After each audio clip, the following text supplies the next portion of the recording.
Hey everyone, how's it going? So for today's video, I want to talk about Pokemon moves because they're one of the most important mechanics in the entire game. The way you mix and match moves is pretty much what creates Pokemon strategy and what makes it such a unique and interesting game to play.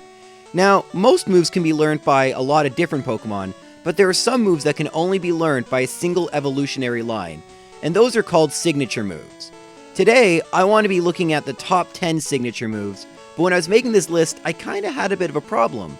There are so many really cool signature moves that I couldn't just keep it to one list. So this is going to be a part 1 of a 3-part series looking at really cool signature moves.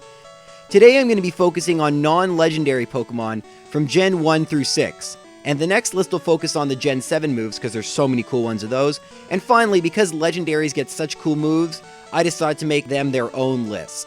I know that seems like a lot of lists, but that's just how cool these moves are. So without further ado, let's jump right into today's number 10. At number 10, we get Vespiquen's Defend Order. So Vespiquen actually has 3 signature moves: Attack Order, Heal Order, and Defend Order. But today we're going to be looking at Defend Order because I think it's the coolest of the 3. So Defend Order, if you don't know, works exactly like Cosmic Power, in that it raises your defense and special defense by 1 stage each. This really complements Vespiquen really well, because Vespiquen is a bit of a bulky Pokemon, and yeah, unfortunately due to its typing, it's not great competitively, but in the PU tier, at least last generation, Vespiquen with Defend Order could turn into a really bulky nightmare. You know, you set up a Toxic, you use your Defend Orders, go behind a Substitute maybe, and you're going to have a really hard time trying to get past that. And meanwhile, it's going to be racking up Toxic damage, and oh yeah, it can also learn Infestation to keep you in there. Moving on to number 9, we have Clink, Clang, and Clank signature move, Gear Grind. So nowadays, with Mimikyu and Focus Sashes and Sturdy being so prevalent, you really want to have a multi-hit move, and Gear Grind's a pretty great multi-hit move. Sure, it does only have 85% accuracy, but it is base 50 power per hit, so that's base 100 power because it'll always hit twice, and it's a steel physical move that really complements Clang really well. I mean, it's a really common strategy you see all over the place when Clang is used, to go for a shift gear and then just start wailing away with Gear Grind. Moving on to number 8, we have Bouffalant's signature move, Head Charge. Now, Head Charge, pretty much the animation is what you'd expect. It's like a bull charging right after its target, but it pretty much works like a better Double Edge. It does 120 base power, 100 accuracy, so very similar to Double Edge, but it only does 25% of recoil. Plus, Bouffalant gets the Reckless ability, which will power it up by another 20%. Bouffalant's not the best Pokemon competitively, but with a Head Charge, it's going to be doing quite a bit of damage to anything it comes out against. At number 7, we have Bone Meringue, learned by Cubone, Marowak, and Alolan Marowak. Now, this entry is very similar to Gear Grind, as these two moves are very similar. Both hit twice, both have 50 base power, but Bone Meringue has 90 accuracy, and that's a big improvement over the 85. I know it's just 5%, but it really feels like it makes a big difference in a close situation. So Bone Meringue on the regular Cubone and Marowak is a great stab move. It has the same power as Earthquake, a little worse accuracy, but like Gear Grind, it gets around Mimikyu, Sturdy, and things like that.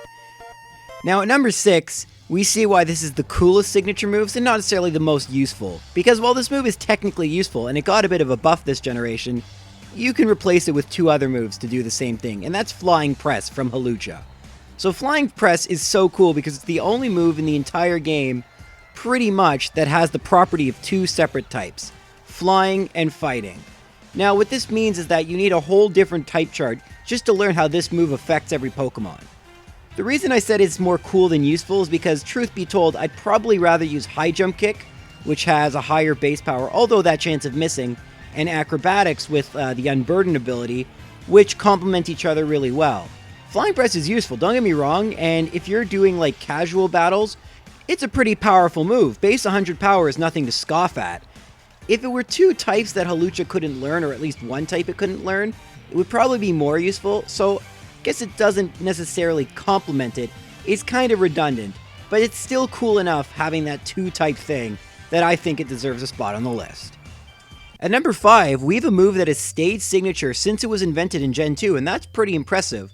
Lots of moves have started off as signature and been learnt by other Pokemon, but Lovely Kiss has only ever really been known by Jinx. I do know there were some event Pokemon back in Gold and Silver that could also learn it, but I doubt those still exist, and even if they do, you can't transfer them over, so that still counts. Anyway, Lovely Kiss is pretty easy to explain. 75 accuracy puts another Pokemon to sleep. Pretty good move. I mean, sleep, as we all know, is a very useful status to inflict, and Jink's a pretty fast Pokemon, and yeah, it's 75 accuracy, but a lot of Pokemon run Hypnosis, which is only 60. Giving a fast Pokemon a better Hypnosis? I think that's pretty useful. Coming in at number 4, we probably have the most well-known signature move in the entire series, and that's the Pikachu line's Volt Tackle. So Volt Tackle is probably one of the hardest signature moves to get for newer players, because unlike a lot of these moves, it's not learned by level up, but rather by breeding a Pikachu or Raichu with a Light Ball. If you do that, the Pichu that hatches will always have Volt Tackle, and Volt Tackle is just like Double Edge but electric type. In fact, pretty much every type at this point has like their variant of Double Edge, and Volt Tackle is no less useful. Sure, Light Ball helps, but getting a move that's so powerful is great. The only other physical moves you could really use are Wild Charge, which is 30 base power or less.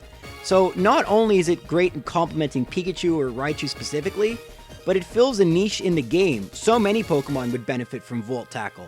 120 base power electric move? Yes, please. But unfortunately for all those Pokemon, it can only be learned by the Pikachu line. Hey, you can't say Game Freak doesn't love its mascots, right? Moving on to number 3, we have a move that gave an underpowered Pokemon a real competitive edge, and that's Chatot Chatter. Sure, it's been nerfed a bit in Gen 7, but Chatter, which started off as like one of the gimmickiest moves in the entire game, ended up being really just unbelievably great. And the way it worked last generation, and this generation too, although with one small change, is that it's base 65 power, it's special, and it 100% will confuse the target. So it's like an offensive confuse ray that does really decent damage that is stab. Not bad at all. The one change is that confusion now will only hit a third of the time as opposed to half the time. So in that sense it's not as useful, but back in like Oris, oh my goodness, you didn't want to see Chatter. I mean, I remember running Chatot with Chatter, and people would just disconnect as soon as I used it. I could understand why Smogon didn't allow it in lower tiers. It is kind of a cheap move, and I'm glad they nerfed Confusion because of moves like Chatter, but oh my goodness, offensive Confuse Ray. Like, could you imagine if there was like Spore, but it also did 40 damage? That'd be pretty incredible too. And that's exactly why Chatter's on the list. It's not its fault that Chatot's not that great, and it gave Chatot competitive life. When one move can give a Pokemon competitive life, you know it's a great move. Alright, so I want to be honest with you.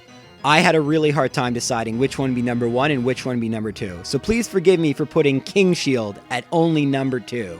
Now, King Shield is just an incredible move. It hits every single note that I used to make this list. Complements the Pokemon well, is a better version of another move. Every Pokemon in the game would love to have this move. So a lot of Pokemon, I think almost every Pokemon can learn Protect. But King Shield is like a better Protect. So first off, it changes Aegislash's stats from an offensive form to a defensive form, which is really useful. But not just that, not only does it change Aegislash into a more bulky Pokemon, it protects it, like Protect, but also if the attacker used a move that makes contact, their attack gets halved. That is devastating. How many times have I faced an Aegislash and I sort of have to like think, alright, is it going to use King Shield this turn? Sure, just like Protect or Detect, you really can't use it on consecutive turns. I mean, you can, it's just very unlikely it'll work. But generally, if you're facing someone with Aegislash, you're going to have to play some pretty serious mind games with them to decide, alright, when are they going to use the King Shield? Not as bad with a special attacker, but with a physical attacker, you almost don't want to go up against Aegislash whatsoever. And that's the mark of just a great move in general. And finally, at number 1, you might be wondering what could be better than King Shield, and not many moves are. But in my opinion, this move just edged it out, and I'll admit a little bit of bias because I really like this Pokemon, and that's Volcarona's Fiery Dance. So Fiery Dance is a special fire move, 80 base power, and it has a 50% chance of raising its special attack by 1. That's why it's number 1 on the list. I mean, let's just talk about how great this move is. Special fire move? Well, that's great for Volcarona, it's a special attacker.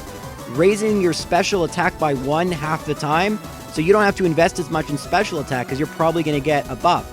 In 80 base power, a lot of Pokemon run moves, their most powerful move having 80 base power. I mean, I'm going to be honest, I've run mono bug teams, and Volcarona with Fiery Dance is a huge reason why the entire team is viable.